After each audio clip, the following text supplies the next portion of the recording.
é tão sensível da parte de Jesus resumir a Bíblia inteira para a gente, quando conta a parábola do filho pródigo. Porque é exatamente isso, é o mesmo tema, o mesmo motivo, trabalhado de uma forma mais sucinta. Mas hoje nós vamos falar da comunhão. E ainda aqui no almoço, conversamos com alguém e voltou esse tema. Séculos e séculos de educação religiosa nos forjaram a imaginar o Criador como uma força ultra poderosa, transcendente ao máximo, mas que não se importa com aquilo que diz respeito à criatura. Então, nós imaginamos Deus como a causa primária, a inteligência suprema. E de fato ele é.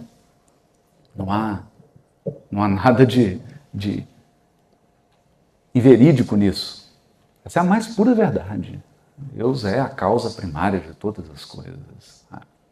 Mas talvez a gente se esqueça que, concomitantemente, Deus também é o amor infinito. É o amor supremo. Aliás, tema de uma música do John Coltrane, né? Grande jazzista. Supreme Love, né? O amor supremo. Se, como inteligência suprema e causa primária de todas as coisas, Deus é transcendente, o que levou o rabino Adi Steinsaltz a dizer: Deus começa onde o infinito termina, para retratar a transcendência divina e a incapacidade da criatura de sondar Deus integralmente. Nós não podemos e nunca poderemos esgotar Deus, porque o relativo não pode conter o absoluto. Sim, Deus é transcendente. Mas como amor infinito, como amor supremo, ele é imanente. O que levou Kardec a escrever o capítulo 2 do livro A Gênese, capítulo intitulado Deus. E há um item nesse capítulo que se chama a providência divina. E Kardec inicia dizendo: muitos se admiram de que Deus, Todo-Poderoso, possa se imiscuir nas menores coisas das suas criaturas.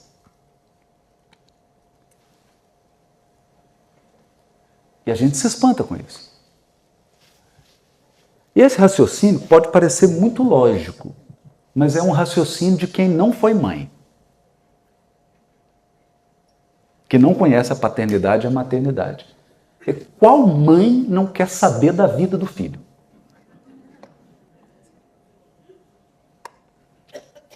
Qual? Um amor infinito que não se importa?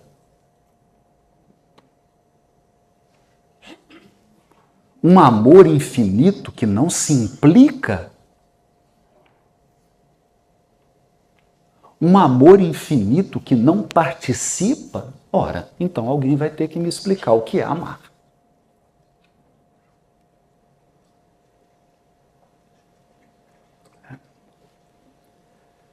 E não sei se vai adiantar me explicar. Porque Jesus diz assim para Filipe: Filipe, estás comigo há tanto tempo? Há tanto tempo você está comigo e me pergunta sobre Deus? Porque o Cristo é a síntese. O Cristo é o resumo de Deus para a nossa cognição, para a nossa capacidade de compreensão.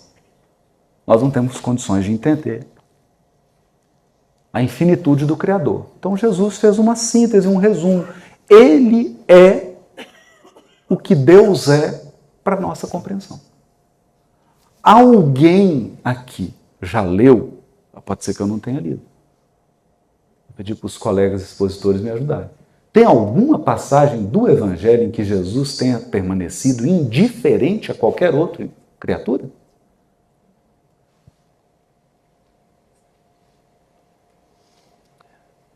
Então a gente deve se perguntar, lembrando a Maninha. Maíla, cadê a Maíla?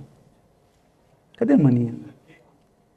Ô, maninha, tá longe. A maninha uma vez disse assim, que Jesus é o critério interpretativo do Evangelho. O que ela quis dizer com isso? Se você está interpretando o Evangelho e chegou em alguma conclusão, e essa conclusão é algo que Jesus não era, é algo que Jesus não fez, você está errado. Joga no lixo a sua interpretação. Vai aprender a interpretar. Porque o Cristo é o critério. É a partir dele que eu interpreto a Escritura.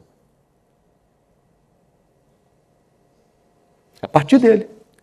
Quando você toma o Cristo como molde, você consegue entender a quedá de Isaac, que é o momento em que Abraão vai sacrificar Isaac. A parábola tem disso, né, o Machado, né? A parábola, ela é provocativa. A parábola ela vai te conduzindo para você acreditar que o desfecho é um e aí o desfecho é outro. E aí você fica com cara de bobo. Porque a história vai conduzindo e você fala assim, pô, esse Abraão vai matar o filho. E aí a história tem um desfecho e eis que surge um cordeiro.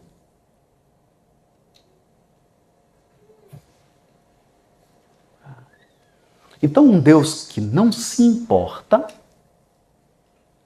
é um Deus da nossa imaginação adoecida,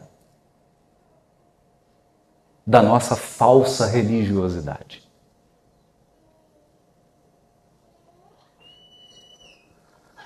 Os hebreus costumam dizer de um aspecto da providência divina que é a supervisão individual dos destinos, fecha aspas. Está no Talmud. Supervisão individual dos destinos.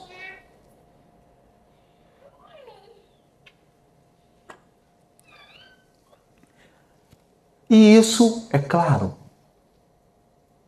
compreender isso há 2000 anos atrás, era mais difícil. Era possível sentir isso. Compreender era mais difícil. E, portanto, nós escolhemos aqui a música Matéria Cósmica. Glória à matéria cósmica, a energia potencial, que dá vida aos elementos, base de portentosos movimentos onde a forma se acaba e principia. Uma criação mergulhada hoje se diz, num campo. Um campo que gera toda a matéria nas suas múltiplas manifestações e um campo que gera a energia nas suas múltiplas manifestações. Esse campo é o hálito divino. A força nervosa do todo sábio. É bonita essa metáfora, porque, pelo menos particularmente agora, me interessa bastante. Porque é você pensar o universo como um cérebro. O cérebro de Deus. O cérebro. Não a essência de Deus. A manifestação da inteligência divina. Por isso que o poema diz assim, livro onde o Criador, inimitável, grava com seu pensamento, almo e insondável, seus poemas de seres e universos.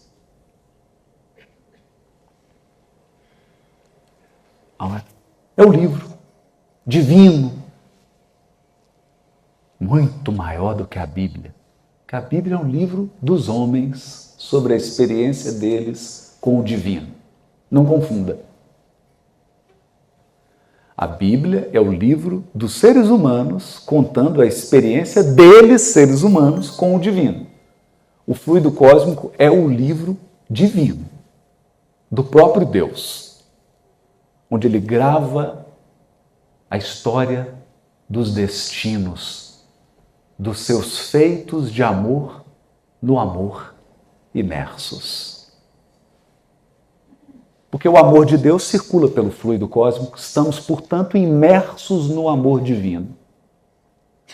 E dentro do amor divino age Deus com amor. Parece uma aula de filosofia, né?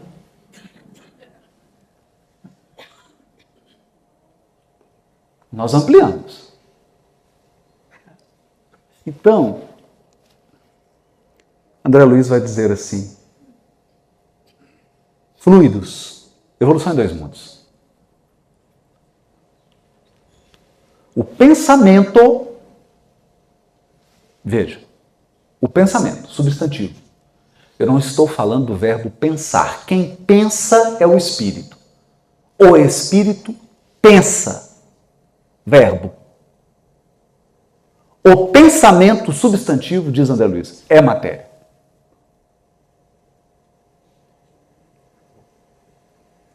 Guarda analogia com a vossa matéria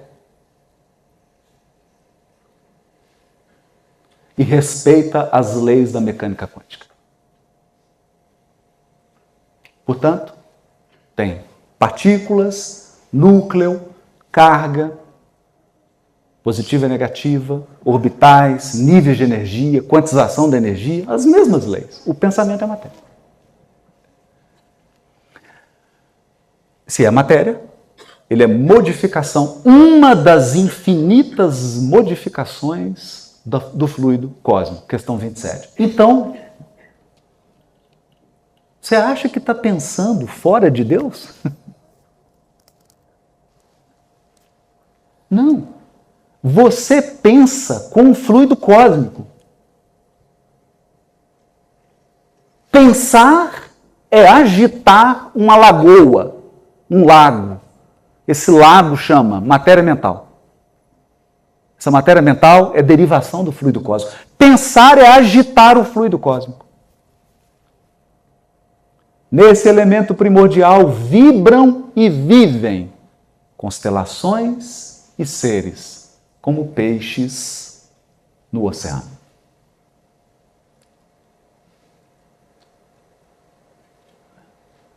Não tem fora.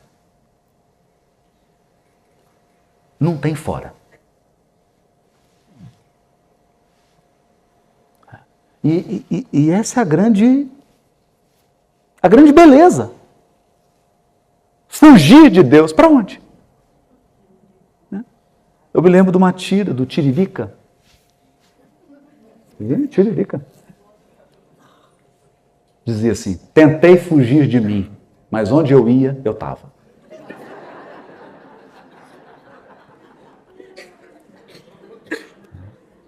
É uma coisa. Fugir de Deus? Você vai para onde? Você acha que existe criação fora do fluido cósmico? Não. Não. Nós somos mergulhados. Até aqui tudo bem. Até aqui tudo bem. Se fosse uma aula de física. Mas quando nós estamos falando de seres humanos, nós temos que trazer um elemento complicado, que se chama relacionamento. Então, que você é espírito criado por Deus, limitado, mas herdeiro dos atributos da divindade. Salmo 82, versículo 1, vós sois deuses. Você é divino. Você é divino.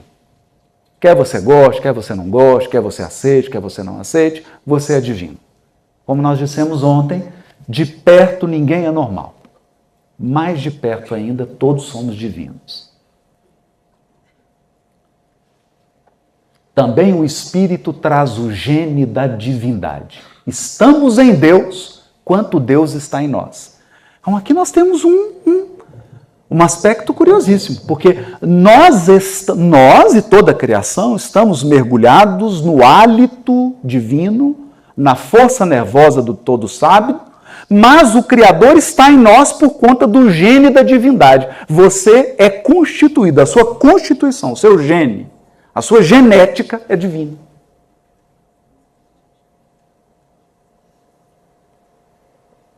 Ser é ser divino. Mas, para retratar a glória celeste, é necessário aperfeiçoarmos a nossa vida. Porque o lago pode ser puro, e eu encho ele de lama e de pedregulho. O espelho pode ser maravilhoso, e eu sujo ele inteiro. Não reflete mais igual. Então o afastamento é isso. O afastamento de Deus não é um afastamento propriamente físico. Ele é um afastamento no nível das relações. É por isso que você pode dormir com uma pessoa 30 anos, escovar a mesma escova de dente dela, compartilhar a dentadura. Tem uma bonitinha, né? O casalzinho, já de mais velho, vai no McDonald's, né? Aí pega o sanduíche, e aí enquanto ela está comendo, ele está esperando, o moço fala, o senhor não vai comer? Ele falou, não, eu estou esperando ela para me emprestar a dentadura. E eu posso dividir tudo isso e ainda assim estar me afastando. Eu posso dividir a dentadura, dividir a escova de dente, dividir a mesma cama. E estarmos em rota de afastamento. Porque aqui a observação é outra. Então, sim, do ponto de vista da busca relacional, da busca pela relação, eu posso me afastar de Deus. Eu posso. De várias formas. De várias formas. Particularmente, eu gosto, como uma metáfora, da elaboração da homeopatia. A homeopatia diz assim, existe uma doença primária que origina todas as doenças. Ela chama essa doença primária de psora. A psora primária, que é o afastamento original. Eu me afastei. E aí eu começo a me deformar. E aí eu começo a adoecer. A gente chama de excesso de livre-arbítrio. Excesso de direito. Excesso de escolha. Deforma.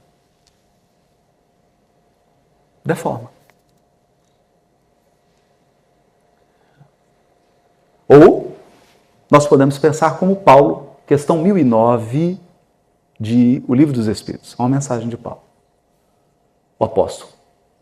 Ele diz assim, gravitar em torno da unidade divina, eis o fim da humanidade.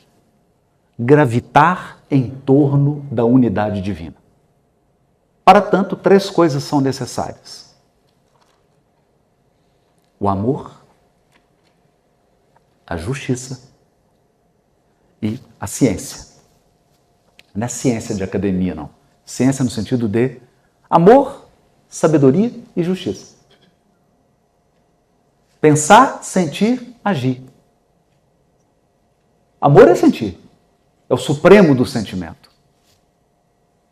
Sabedoria é o supremo do pensar. Justiça é o supremo do agir. Porque é tratar com inclusão e equidade a todos. Dando a cada um o que lhe é de direito.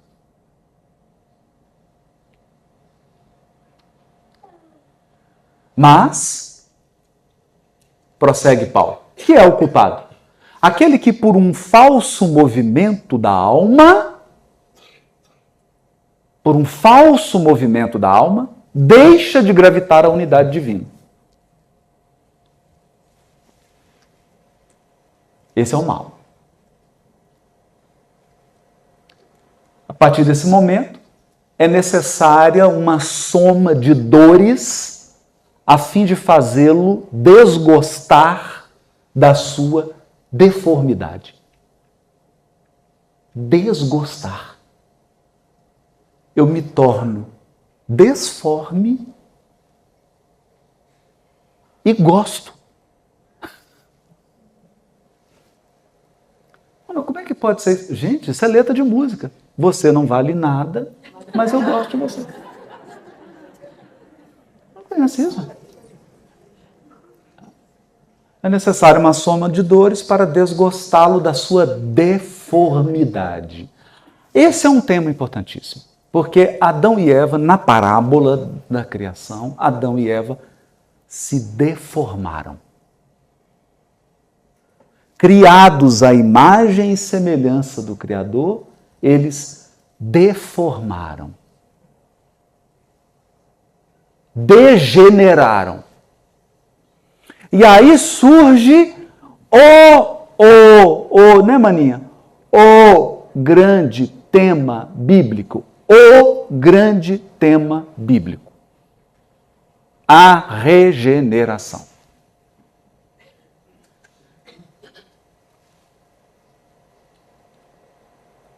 Depois da degeneração vem a regeneração.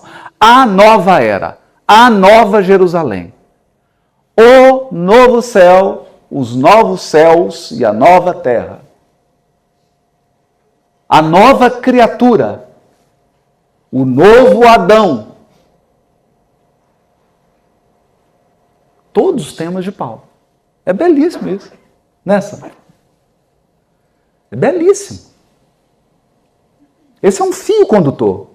Se você resolver entrar na floresta bíblica, faça como Joãozinho e Maria.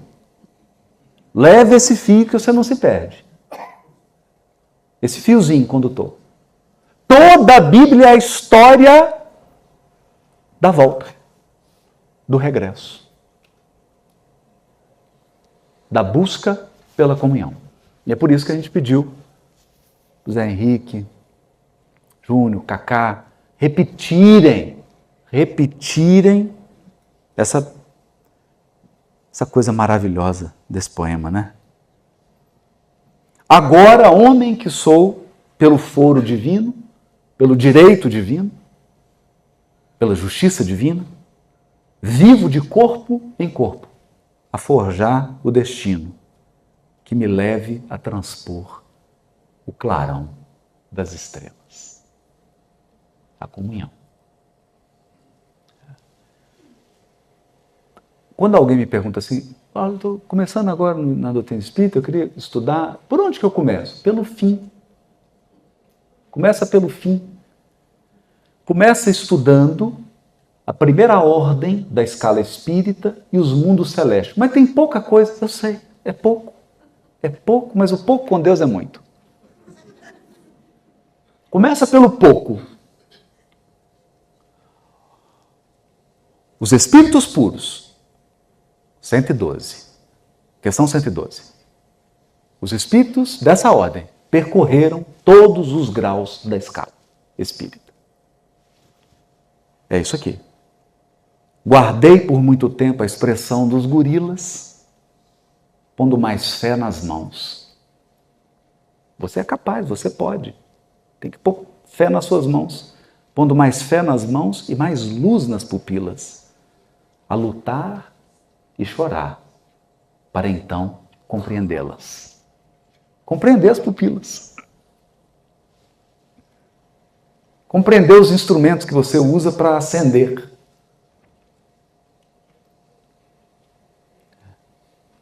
Perceberam? Então, os espíritos dessa ordem percorreram todos os degraus da escala espírita. Não estão mais sujeitos a provas, nem expiações. nem estão sujeitos à encarnação em corpos perecíveis. O que é isso? Isso é a ressurreição.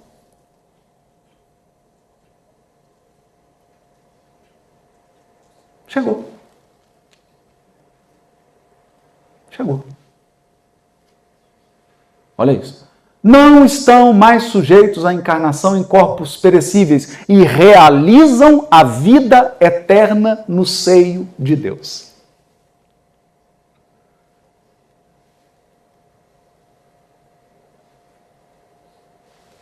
Cessou os processos. E aí o Kardec vai comentar. Não passa por prova, você vai provar o que já está perfeito? Perfeição da criatura. Perfeição a que está sujeita a criatura. Que nunca é a perfeição do absoluto. Kardec pontua isso muito bem, claro. Porque isso aí é a proposta da serpente. Gente, o diabo é advogado, você sabia, né? Bacharel em direito, melhor. O diabo é bacharel em direito. Por isso que ele torce, né? O que está proibindo aí? Ah, comida. Não, ele quer que você seja igual a ele. Não dá para ser igual a Deus. Dá para ser puro. Espírito puro. E aí vem os mundos celestes. É bonito, né? Tá assim, ó. Mundos primitivos. Mundos primitivos é isso aqui, ó. Guardei por muito tempo a expressão dos gorilas.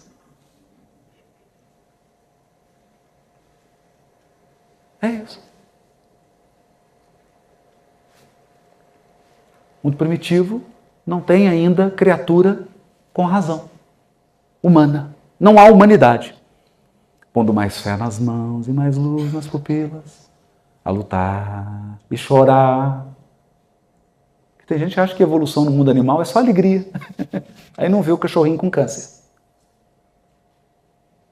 A lutar e chorar para então compreendê-las. E agora, homem que sou, pelo foro divino, vivo de corpo em corpo, a forjar o destino, expiação e provas. No mundo de expiação e provas, agora você tem gente que acha que sabe escolher. Maravilhoso. Escolhe sempre o pior.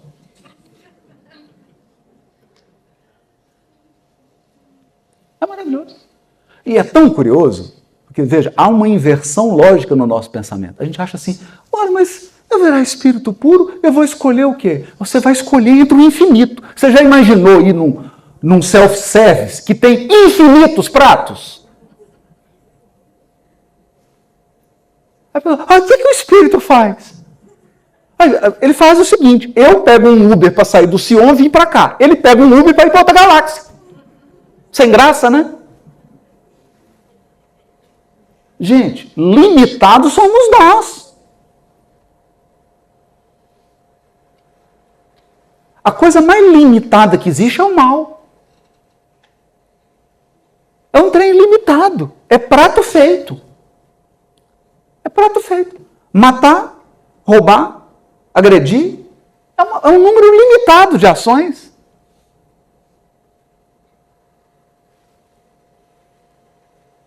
Possibilidades infinitas, só o bem possui.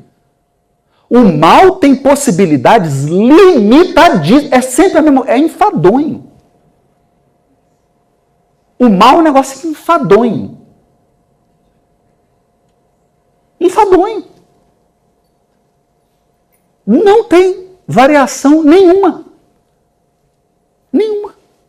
É tanto que você já sabe. Você começa a assistir o filme e fala, já sei, ele vai matar. Já sei. Já sei, vai ter infidelidade. Já sei, ele vai roubar a propriedade intelectual. Não tem graça. Se você pensar bem, você não assiste. O infinito bem. Então, o mundo de expiação e provas, Kardec vai dizer assim, é o mundo em que seres que atingiram a inteligência e a razão e agora com poder de escolha, com livre-arbítrio, escolhem. escolhem mal, na maioria das vezes. E aí vão aprendendo, vão ganhando experiência.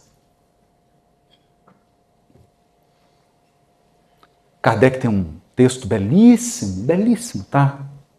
Obras Póstumas. O Caminho da Vida. Que ele compara os períodos em que encarnamos a como atravessar uma floresta. Das primeiras vezes você sai arrebentado. Você cai em todas as ciladas. Depois, à medida que você vai passando, aí você já virou Indiana Jones. Já chega meio sujo, meio com uma cicatriz, mas... E aí? Sobrevivi. E vai ganhando experiência. Aí chega no mundo de regeneração. Lembrando que no mundo de expiação e prova, a gente ainda se assusta com isso. No mundo de expiação e prova, o predomínio é do mal, quem comanda é o mal. Quem comanda é o mal. Aliás, eu estava ontem, né? Preparando alguma coisa do estudo, aí vi uma chamada, a Priscila estava mexendo lá, vi uma chamada no Netflix sobre essa coisa de maldade mesmo, bem perverso, né? Sobre culinária, uma moça está aprendendo sobre culinária, até, e a chamada, inteligente a chamada, diz assim: quando você é pobre, o que você busca é comprar comida. Quando você tem mais do que é necessário para comprar comida, sua fome não cessa.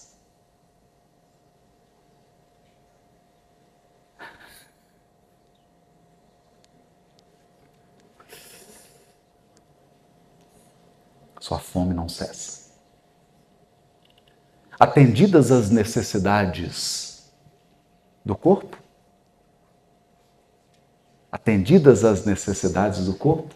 surgem as necessidades da alma. Emana. E é uma fome que não cessa.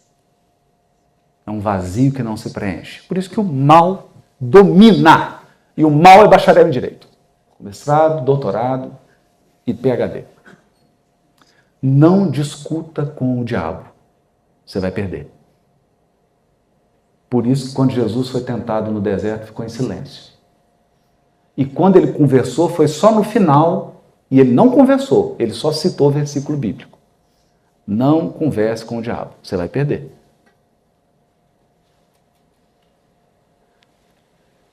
Para todo mal que você decidir fazer, existe uma justificativa.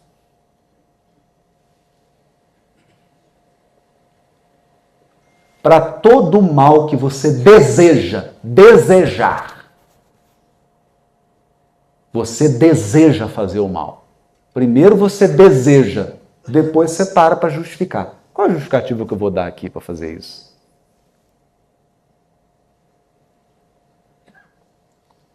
Então, esse é o mundo de expiação e prova. Aí vem o mundo de regeneração. O mundo de regeneração, aí, campeonato NBA. Time equilibrado. O mal tem excelentes jogadores, mas o bem também. Aí fica equilibrado. Isso é o mundo de regeneração. Tem gente confundindo o mundo de regeneração com o mundo celeste. No mundo de regeneração, você tem 1-0, 2-0, 2-1, 2-2, 3-2. Você não tem 7-0. 7-1. Essa é a expiação e prova. O mundo de regeneração tem um equilíbrio. Aí vai para o mundo ditoso. Mundo ditoso, predomínio do bem. Ainda tem o mal. Pelo amor de Deus, achei que chegando no mundo ditoso acabou, achou errado, né? Vivo de corpo em corpo a forjar o destino, que me leve a transpor o clarão das estrelas. É no mundo celeste, morada dos espíritos puros, onde há o reinado absoluto do bem. Não tem mais mal. Acabou. Poxa, mas vai demorar. Vai. Vai demorar infinito menos o tempo que você está esperando para chegar lá. Porque depois que você chegar lá, você tem um infinito. Então você diminui o infinito, mas o tempo que você vai gastar para chegar. Esse é o mundo celeste. Por que eu estou falando isso? Porque quando você chega no mundo celeste, você se torna espírito puro, aí sim, você se torna uma inteligência divina a ele agregada, em processo de comunhão indescritível.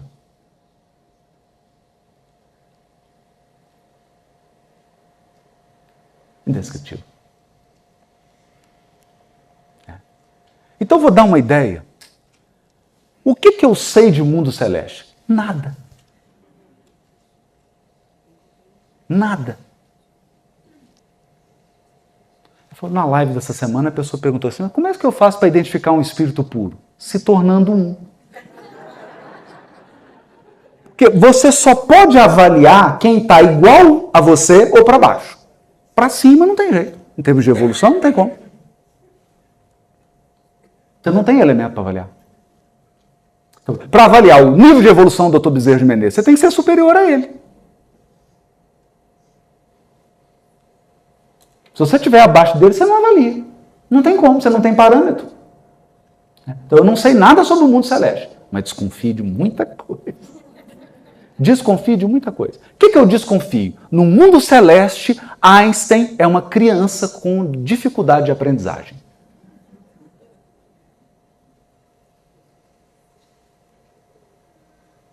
É a criancinha com maior dificuldade de aprender as coisas, é o Einstein.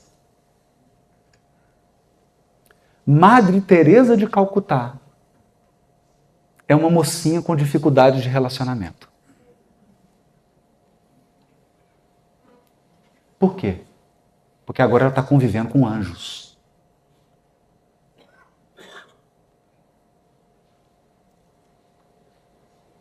E o Kardec diz isso.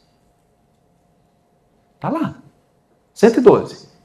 Superioridade moral e intelectual sobre todos os outros espíritos das demais escalas. Superioridade intelectual e moral.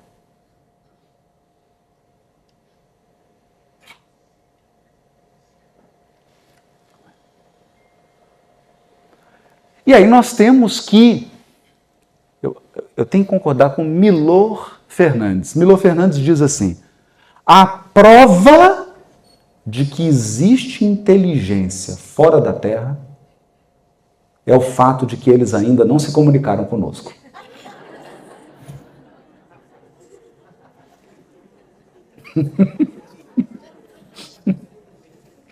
Está pronto. Não é? Então, o Neil Grace, que comanda o programa Cosmos, substituindo o Carl Sagan, ele diz assim, e aí eu vou pegar aqui o poema do Fontoura. O poema do Fontoura. Guardei por muito tempo a expressão dos gorilas. Um gorila tem um DNA que é 98% igual ao nosso.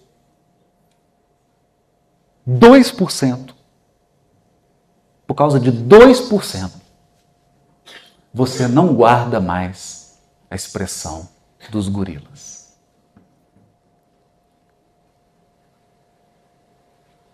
%2. Agora, aí o Neil, esse é o Neil, não sou eu. Aí ele diz assim, imagine uma outra espécie agora que seja 2% superior a gente. Por que ele conversaria com você?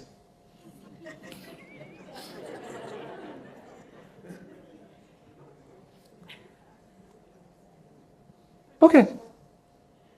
Não. Mas eu falo, eu estou fazendo uma terapia. Com quem? Um gorila. Gorila. Agora, não pode ser um gorila que está na virada, né? Passou um vídeo no Instagram aí, o rapaz chega assim na frente de um gorila, né? Um gorila tem um negócio de vidro, aí ele começa. E o gorila imita ele. Aí ele entusiasma, né? Aí o gorila senta, cruza e começa a bater palma. Virou o jogo. Cuidado, tem uns gorilas aí que já estão na transição. E passa muita gente. Então, só tem... E aqui eu entro no ponto. Se você esqueceu tudo que eu falei, guarda a partir de agora. Só tem uma coisa que vai motivar um espírito puro a te procurar. Só tem uma motivação.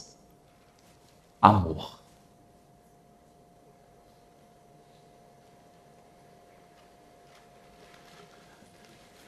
Porque lá em casa tem uma criatura, uma Shih Tzu. Ela tem certeza que é um ser humano. Inclusive, ela já entrou com um pedido, mas a resposta do foro divino não veio ainda. Porque aqui está. Agora, homem que sou pelo foro divino, tem que vir, a justiça divina tem que falar. Ser humano! Né? Ela está aguardando ainda a sentença. Ela tem certeza. Ela sobe na cadeirinha, senta, põe a cabeça em cima da mesa, tem que colocar prato com talher. Ela tem certeza que é um ser humano. Né? E aí, se eu vou procurar ela, eu vou chegar assim, Tiffany, eu vou fazer uma palestra sobre comunhão com Deus. Me dá alguma ideia? É por esse motivo que eu procuro ela? Não é. Por que eu procuro ela? Porque todo mundo procura. Todo mundo procura. Outro dia até a Priscila ficou com ciúme. Eu falei, uai, bem, mas eu coloquei você e ela no porta-mala por meia hora. Abri, quem que estava alegre? Ela.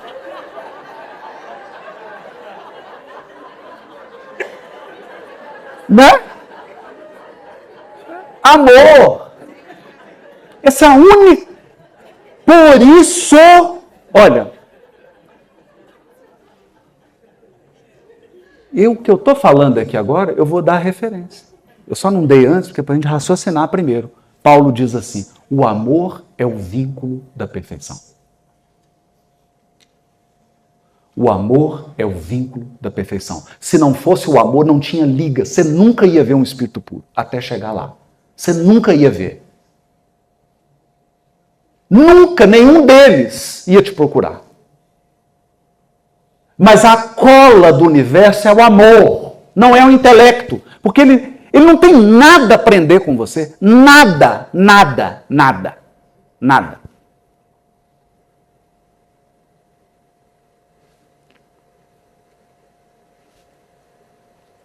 Nada. Isso me lembra, eu estava no Congresso Espírita em Portugal, aí o sujeito contou uma piada de português. À mesa com os organizadores. Todos portugueses.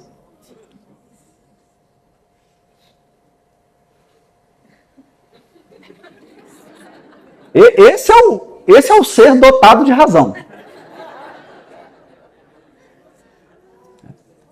Aí eu acho que ele percebeu e falou assim, agora conta um de brasileiro, né? E aí o português lembrou do Tom Jobim e falou assim, e precisa?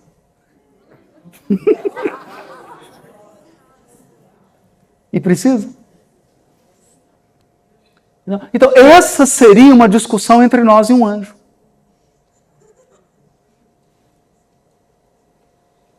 Porque você ia chegar e falar, você não acha que Deus... Não, não acho.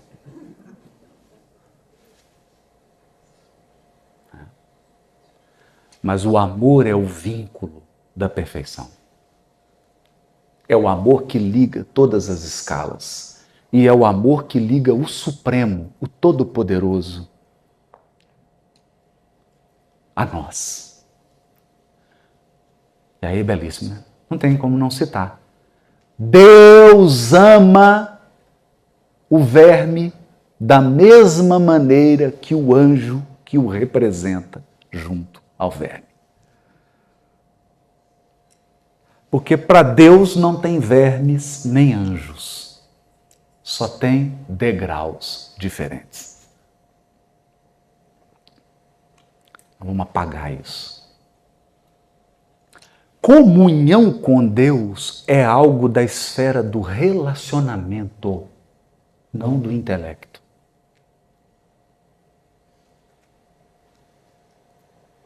O tema bíblico, retomar a comunhão com Deus, é um tema para o coração, não para a sua inteligência.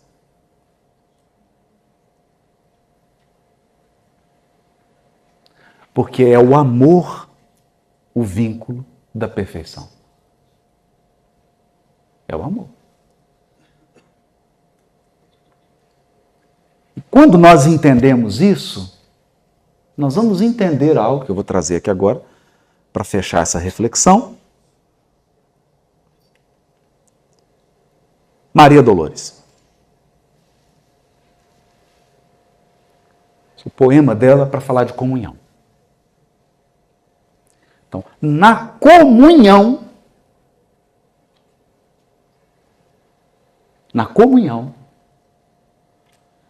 eu me sinto plenamente amado e eu amo plenamente.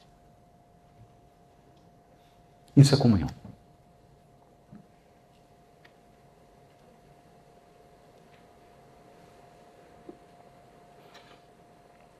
Isso é comunhão. E vai entender. E vai entender. E vai entender. É por isso que, quando Jesus vai buscar Maria, está no Boa Nova, último capítulo, ele diz para ela assim, é da vontade do meu Pai que no meu reino tu sejas a rainha.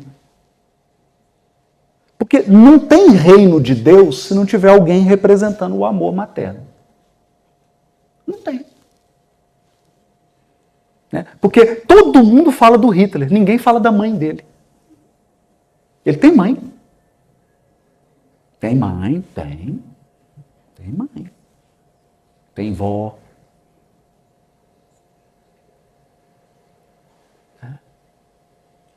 E o amor é a única pessoa que vai ficar depois que todo mundo desistiu de você. De tão idiota que você foi. Você foi tão idiota, você foi tão estúpido, você foi tão grotesco, que todo mundo desistiu de você, menos o amor.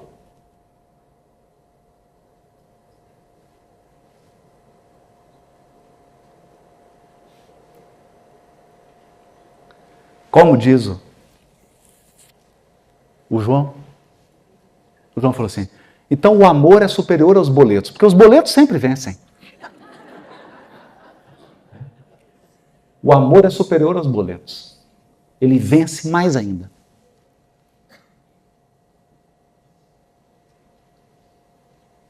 Porque existe amor, nunca vão desistir de você. Por mais abominável que você se torne. Por mais abominável. E olha que tem jeito, viu? Olha que tem jeito. Tem jeito. Isso é comunhão. E por que eu escolhi essa poesia da Maria Dolores para falar da comunhão? Porque nós já passamos pela matéria cósmica, já passamos pela jornada, por essas poesias, já refletimos aqui do tema bíblico da expulsão do paraíso, né? Que é curioso, né? É curiosíssimo, né? É curiosíssimo. Como que alguém pode escolher o pior? Bem-vindo ao livre-arbítrio. Bem-vindo ao livre-arbítrio. Não é? A pessoa chega assim e fala, esses 2 chocolates aqui, olha, esse aqui não tem açúcar, baixa caloria. Tal. E o outro? A outra é gordura glicogenada, é ruim, ataca as artérias. Eu quero esse. Não é assim? Não é? Chega lá, e esse aqui? Não, esse aqui é sem glúten, saudável, sem fritura, foi assado. E o outro? Gordura vencida, farinha de 5ª categoria. Eu quero 2 desses. Livre-arbítrio. Nós temos que entender isso. É a expulsão do paraíso. O que você quer? O jardim do Éden. Ou uma terra cheia de espinhos. A terra cheia de espinhos. Não é? Por quê? Está tudo certo, porque o que nós mais ansiamos é por experiência. Ganhar experiência. A criança sabe que é criança. A gente sabe que é imaturo. Não é? A gente sabe. Por isso você fala assim, e aí, o que você ganhou com isso? Experiência. Ganhei experiência. A gente sabe. Mas na cantiga da esperança, para fechar o tema da comunhão, porque se eu preciso perdoar a Deus para entrar no processo de reconciliação, eu preciso perdoar. Perdoar no sentido de devolver a ele a parte que ele toca. Porque esse relacionamento é assimétrico. Vou traduzir. Você vai como ser humano e ele vem como Deus. É assimétrico.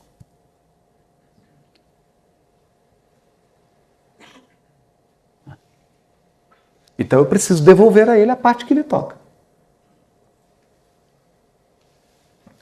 Então isso significa, você faz a sua parte e espera Deus te contrariar.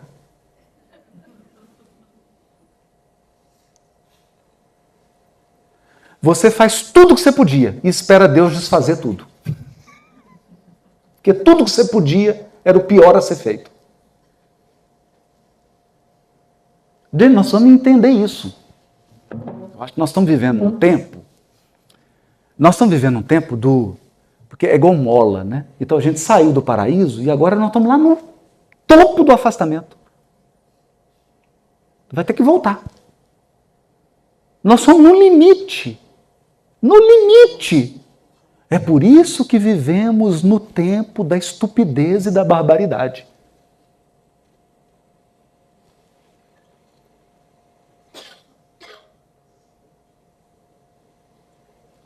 É isso. Outro dia, a filha de 15 anos falou, ela que falou, abre aspas. Eu tive que concordar. Gente, nós somos da arte. O Instituto C nasceu de uma proposta de juntar a arte com a reflexão espírita. Poxa, mas tudo tem limite. Tudo hoje é dancinha. Então, vai o sujeito, jornal. Aí ele começa com a dancinha. Aí você chega no médico, doutor, eu tô problema no coração. Aí ele te recebe com uma dancinha.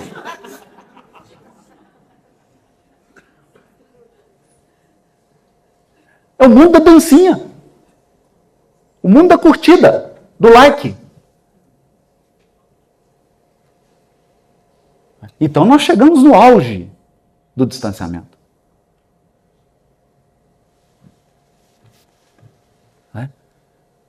Que é um pouco da revolta, da teimosia, da criança birrenta. Se eu não posso ser Deus, eu vou ser a pior criatura. É isso.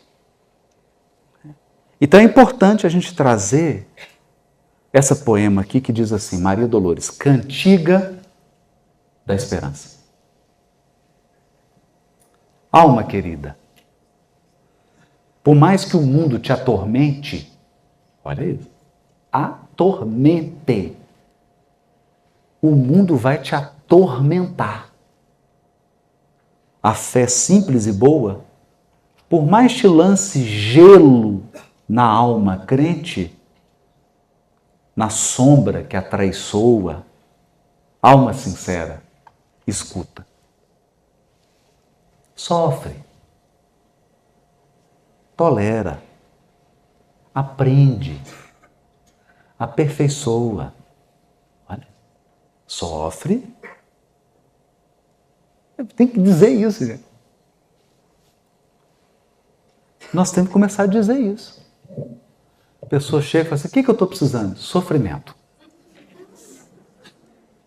Está precisando de sofrimento. Está precisando de sofrimento para você virar gente. Para você começar a sentir e pensar como um ser humano. Sofre, tolera, aprende, aperfeiçoa. Porque de esfera a esfera, ninguém consegue a palma da vitória sem apoio na luta.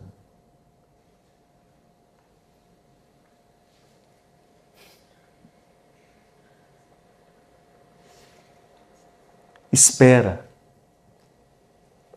Espera, que a esperança é a luz do mundo. Oculta maravilha, que em toda parte se revela e brilha para a glória do amor. A noite espera o dia, a flor, o fruto, o espinho, a rosa, o mármore, o buril, o próprio solo bruto espera o lavrador, armado de atenção, arado e zelo. Arado. O verme espera o sol para aquecê-lo.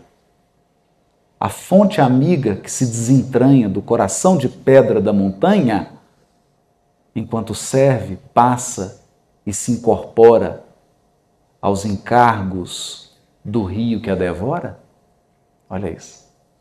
E espera descansar quando chegue escondida a paz da grande vida que há no seio do mar. A comunhão. Chegar ao mar. Seja o que for que venhas a sofrer, abraça o lema regenerador do perdão por dever. Leva pacientemente o fardo que te leva.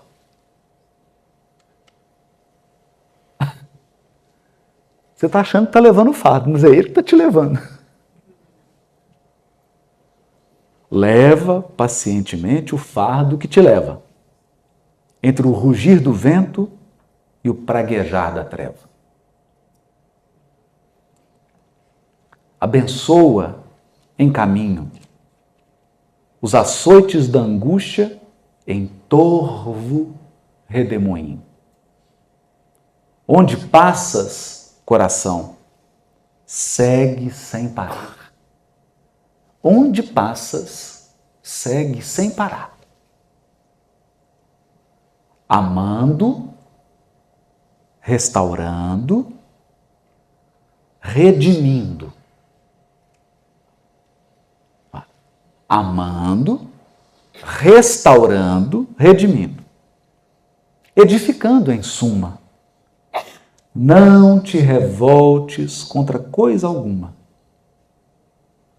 Ao vir a tarde mansa, na doce quietação crepuscular, quando a graça do corpo tomba e finda, verás como foi alta, nobre e linda a ventura de esperar.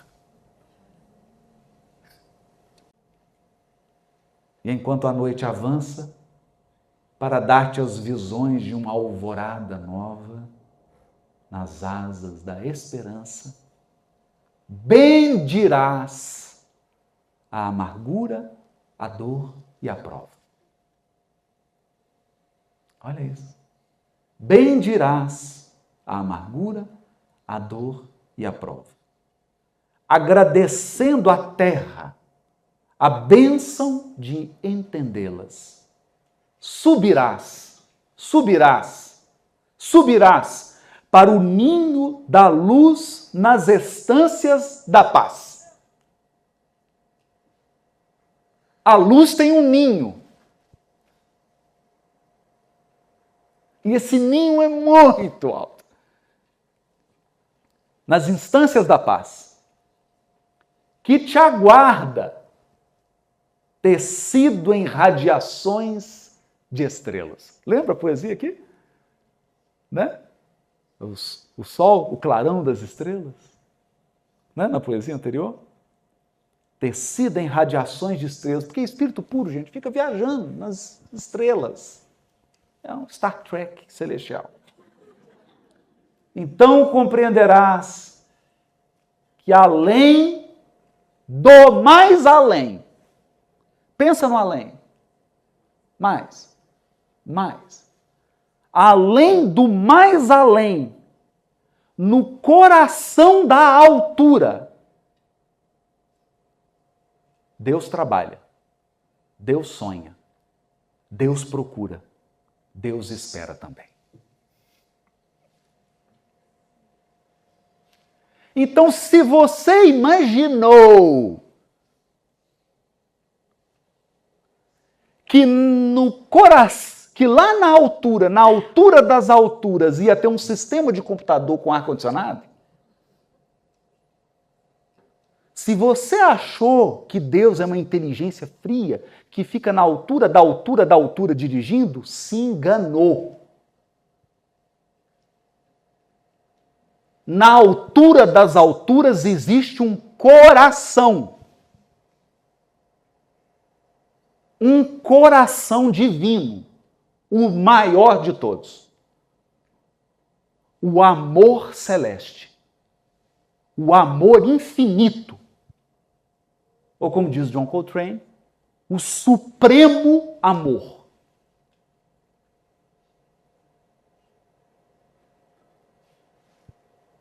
É por isso, a pessoa nem chega na altura da altura. É por isso que a gente sobe um pouquinho. Já viu a experiência de quase morte? Só morto, tá morto. Tá morto. Parou sério, parou tudo, morreu. Aí já começa a fazer o atestado de óbito. Daqui a pouco a pessoa volta. Ué, dificuldade para morrer, né? Volta. O que você sentiu? Nossa, encontrei uma pessoa. Às vezes era o anjo guardião. Encontrei uma pessoa com a luz. E o que você sentiu? Nossa, era um amor. Era um amor que eu não queria voltar. Porque nem subiu ainda. Esse é amor, amor do anjo guardião. Amor de alguém querido. Aqui da esfera, aqui pertinho. Imagina o amor supremo.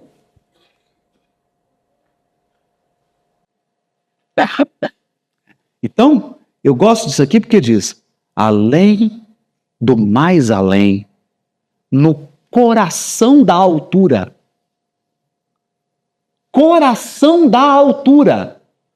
Um lugar mais alto, vibratoriamente falando, é onde vibra o coração do Criador. No coração da altura. Deus trabalha. Deus sonha. Está achando que é só você que sonha? Você não sabe o que Deus está sonhando por você, para você, com você. Deus sonha. Deus procura. Aliás, ultimamente quem tem procurado a gente é só Ele. Deus procura. Deus espera também. Você é aguardado.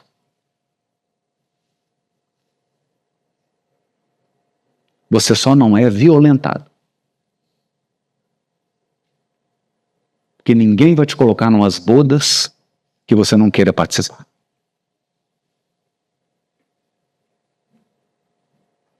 Para participar das bodas, você tem que sonhar com ela, você tem que fazer a veste nupcial, você tem que desejar isso.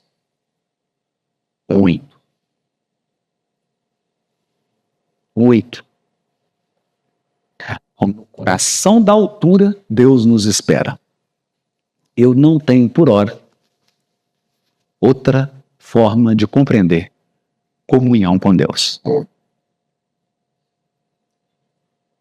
É porque, e aí vem uma notícia que não é tão boa, a diferença de um espírito puro para nós não é só de 2%.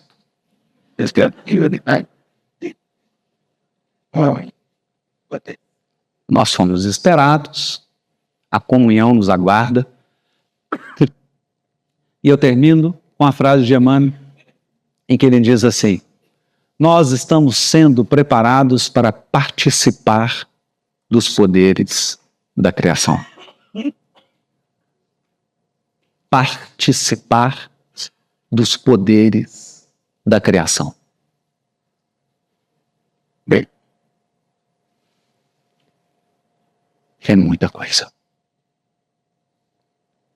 É muito. Essa é a história. Essa é a história bíblica. Essa é a história. Por isso, começa pelo fim. Não começa por Gênesis 2, 3 e 4, não.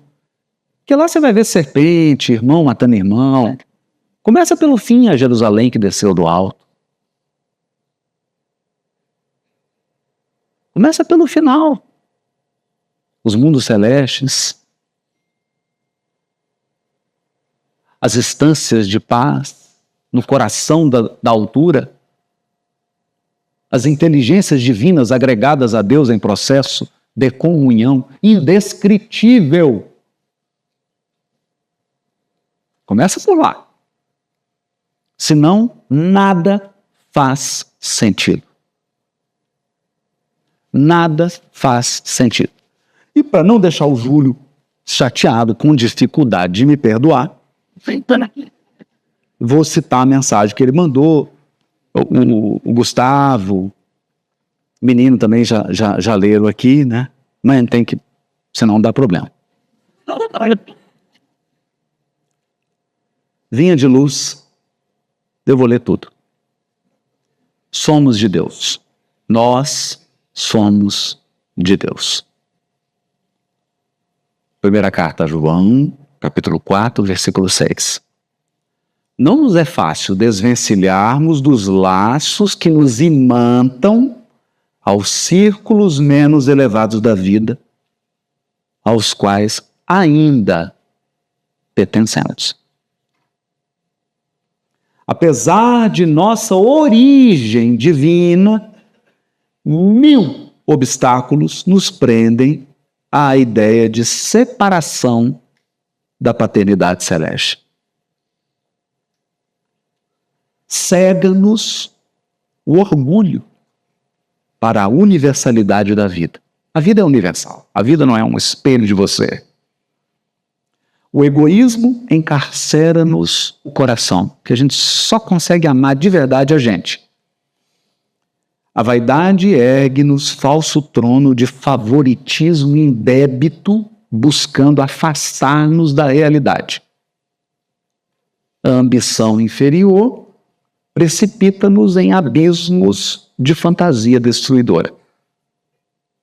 A revolta forma tempestades de ódio sobre as nossas cabeças. Quem não consegue perdoar?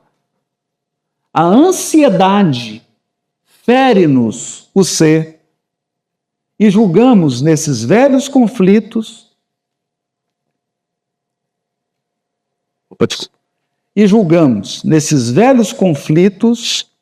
do sentimento que pertencemos ao corpo físico, ao preconceito multissecular e à convenção humana, quando todo o patrimônio material que nos circunda representa empréstimo de forças e possibilidades para descobrirmos nós mesmos, enriquecendo o próprio valor.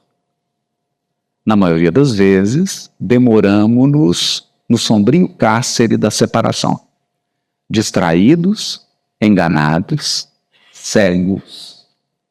Contudo, a vida continua, segura e forte.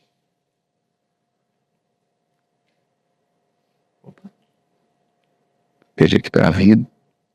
Semeando luz e oportunidade para que não nos faltem os frutos da experiência.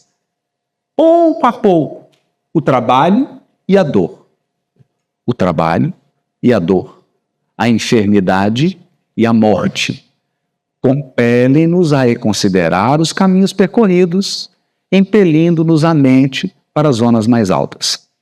Não desprezes, pois, esses admiráveis companheiros da jornada humana. Dor, trabalho, enfermidades e morte. Porquanto, quase sempre, na companhia deles, é que chegamos a compreender que somos de Deus. A reflexão conduzida por Haroldo Dutra Dias nos leva a compreender que o tema da comunhão é o eixo central de toda a experiência espiritual humana. A parábola do filho pródigo evocada por Jesus, resume esse drama cósmico: o afastamento e o retorno do ser à presença divina. Nela, revela-se que a relação entre a criatura e o Criador não é de distância, mas de reencontro.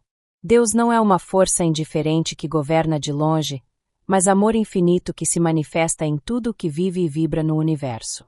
A codificação espírita explica que, se Deus é a inteligência suprema e causa primária de todas as coisas, Ele também é o amor supremo que sustenta cada movimento da criação.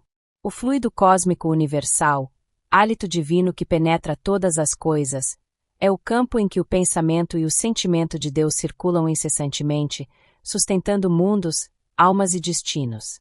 Nesse oceano invisível, a vida se move como peixes no mar, envolta pela presença divina. Nenhuma criatura está fora de Deus, e nenhum pensamento humano deixa de repercutir no seio desse fluido que é o veículo do amor e da vontade do Criador. Mas se estamos mergulhados em Deus, como podemos nos afastar dele? O afastamento não é espacial, mas relacional. O espírito se distancia do Criador quando deforma o reflexo divino em si, quando se isola na ilusão do orgulho e do abuso do livre-arbítrio. Esse é o exílio interior simbolizado na queda de Adão e Eva, a psora primordial da alma, a doença do afastamento. É por isso que a história espiritual da humanidade é a narrativa do retorno, da regeneração, do movimento de volta à comunhão perdida. Toda a Bíblia, desde o Gênesis até a Nova Jerusalém, é o roteiro dessa volta à unidade divina. O progresso das almas através dos mundos expressa essa jornada ascensional. Dos mundos primitivos às moradas celestes, o ser vai aprendendo, experimentando e purificando-se até alcançar a condição dos espíritos puros, inteligências agregadas a Deus em comunhão indescritível. Nessa condição, já não há provas, nem expiações, nem dor, porque o amor se torna a única lei e o único vínculo entre todas as criaturas. É o amor que liga o verme ao anjo, o homem a Deus, unindo todas as escalas da criação. Ele é o cimento do universo, a força que sustenta a harmonia das esferas e conduz o espírito ao seu destino final. A comunhão com Deus não se dá, portanto, pelo intelecto, mas pelo coração. É um estado de amor, onde a criatura se sente plenamente amada e ama plenamente. Por isso, o reencontro com o Criador exige reconciliação, paciência, humildade e fé. A alma é convidada a sofrer, tolerar, aprender e aperfeiçoar-se, porque o sofrimento, longe de ser castigo, é instrumento de depuração e de retorno à essência divina. Na pedagogia da vida, o fardo que nos pesa é o mesmo que nos eleva. Assim, compreender a comunhão é reconhecer que Deus não apenas criou o universo, mas o sustenta com o seu próprio coração. O Criador trabalha, sonha, procura e espera o retorno de cada filho à casa paterna. A comunhão é o reencontro com esse amor que jamais desiste, que permanece quando tudo o mais falha. Somos esperados por Deus, e cada passo do caminho, mesmo os mais dolorosos, são convites para reatar o vínculo sagrado que nos une à fonte eterna da vida.